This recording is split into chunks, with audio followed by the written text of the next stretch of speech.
Hey fish friends, Zenzo with Tazawa Tanks, back with another video.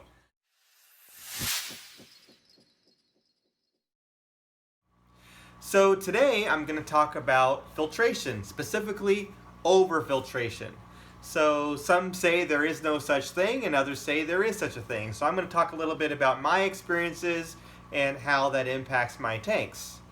So as you know, I'm really into African cichlids, and that's pretty much what I like to keep, although I do have some other fish down in the basement and some other fish here in the house. With African cichlids, it's very common to use a lot of filtration. You see a lot of videos where people have multiple filtration systems on their tanks, and that's due to the heavy bioload that they're experiencing with African cichlids. With African cichlids, it's very common to have to overstock the tank, meaning that you have a lot of fish in a tank, more than you would normally have in a normal biotope, etc., because that helps to reduce the aggression. So African cichlids are also known to be, voracious eaters. They eat a lot, they're messy, so you do want to, make sure that you have a lot of filtration to handle that bioload. So I'm going to talk a little bit about what I have in some of my tanks, why I overfilter, where it might be, necessary. One of my tanks, I went a little crazy on the filtration. I'll explain why. It's not permanent. And then another tanks like this one here on my left, where you don't really want to overfilter at all. You really want to have just the right amount of filtration based on the bioload of that tank, and I'll explain why there. So anyway, I hope this video is informative. I hope that you find it useful. This is not really a dive into all the different types of filtration. It's not talking about what filtration system might be best. This is just an exploratory video about some of the different systems that I use in my tanks. There is a really good video that's floating out there. Corey from Aquarium Co-op made it a few months back or a year ago or so. I'll dig that up. I'll dig it up. I'll look for it, and then I'll put a link to that down below. So if you're looking for a video that has a lot more content on all the different types of filtration and how you might, optimize those systems, that would be a good video to watch. So anyway, thanks for watching, and I'm going to take you to my tanks. So this is the first tank I'm going to talk about as far as over-filtration. This is a 75-gallon Malawi tank, and I currently have 3 different filter systems on this tank. So that might seem like a little bit of overkill. The reason why is, number one, typically I would be overstocking a tank. Currently it's not that overstocked. I only have about 17 fish in here. I've got some down in quarantine downstairs. But eventually this tank is going to have about 24, 25, 27 or so fish. So anyway, so it's, it's going to be overstocked. It's kind of on the heavy side right now anyway. African cichlids tend to be messy. They eat a lot. They have a lot of waste. And of course, to reduce aggression, you want to have as many in the tank as possible so that the aggression is spread out and there's less fish being bullied. You can see right now there's a little bit of aggression going on and there's some chasing. So in this tank I have 3 systems. I have the main system. Well, there's kind of 2 main systems, or 1 and 1A or whatever. But the first system is a sump. So I have a 20-gallon sump underneath this tank. So one that increases water volume, although it's only about half full because it's a wet dry. So it increases the water volume a little bit. But in the sump, I have a wet-dry system and a refugium. So I have, a place for biological media filtration to happen, and then I have the refugium has a big pothos plant in there that's just, doing a great job in absorbing a lot of the nitrates. And there's a light underneath the stand that's on a timer so that the plant has light as well. And then the second system I have is I have a canister filter on this tank. I have a Fluval 406 canister filter. That filter is filled with bioballs, biorings, lava rock, etc. in that tank, or in that canister filter. And so it's also a nice secondary or prime source of filtration.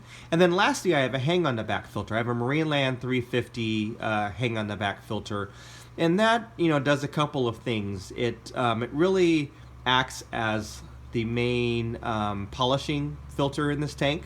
So I keep my filter floss, etc. in there. It does have some biological capabilities as well. It does have those bio wheels. I took the bio wheels off their normal spinning rotation and actually stuck them in the body of the filter so that they're fully submerged. So and then it also adds to the filter. Adds to the surface agitation. So you obviously want to have a lot of surface agitation for the gas exchange, for oxygen, etc. With the wet-dry trickle tower, that does a lot in oxygenating the water, which is great for the bacteria as well. But I also like to have surface agitation in the tank, and along with a power head that I have in here, that to hang on the back provides a lot of that surface agitation. So yeah, 3 filters on this tank might be one too many. I'm probably fine with just 2. And I did have 2 in the past, and it was just fine. I like to have that third in the event that one goes down or something happens.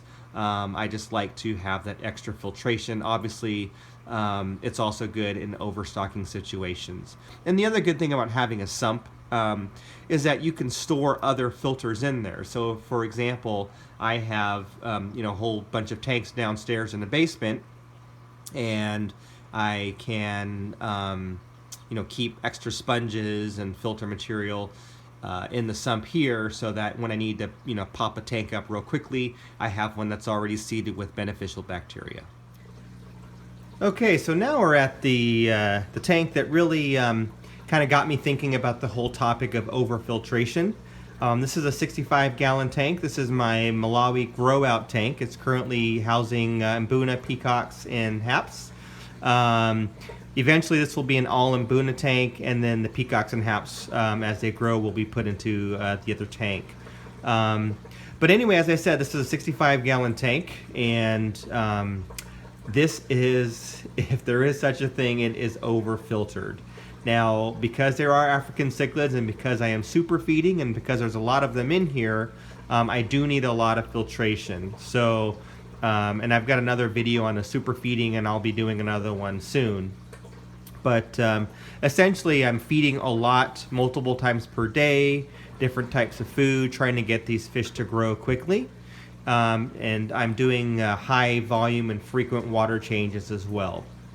So anyway, I do have 5 filters on this tank, which is, that's crazy. The other tank has 3, this one has 5. Currently, I have a wet-dry sump filter, which is new. So because it's new, I definitely need the other systems because, there's not enough biological bacteria, beneficial bacteria in there to do the biological filtration. So that needs a seed, so that's going to take some time. Actually, I have 5.5 filters, I guess. So in addition to the wet dry, which is an acrylic Pro, I think it's Pro Clear 125 or something like that. But anyway, it's I have a 500 gallon per hour pump in there, so that's a lot of water movement. In addition to that, I have 2 sponge filters. I have the Hikari/Aquarium Solutions large sponge filters that are rated for 75 gallons. Obviously that depends on the fish load, etc. But they are, good sized sponge filters with a lot of surface area for bacteria. I also have a canister filter on this tank. So I have a smaller canister filter. It's like one of the older types. It's a Magnum 350 by Marineland. Not a great canister filter when you compare it to some of the ones by Fluval, etc. It doesn't have as much space for media, but it does, it does move a fair amount of water. It does have room for me to, I do have some lava rock in there. I also put my chemical filtration in there as well. So that's another source of filtration. And in addition, I have a small, not a very small, kind of a medium-sized hang-on-the-back filter.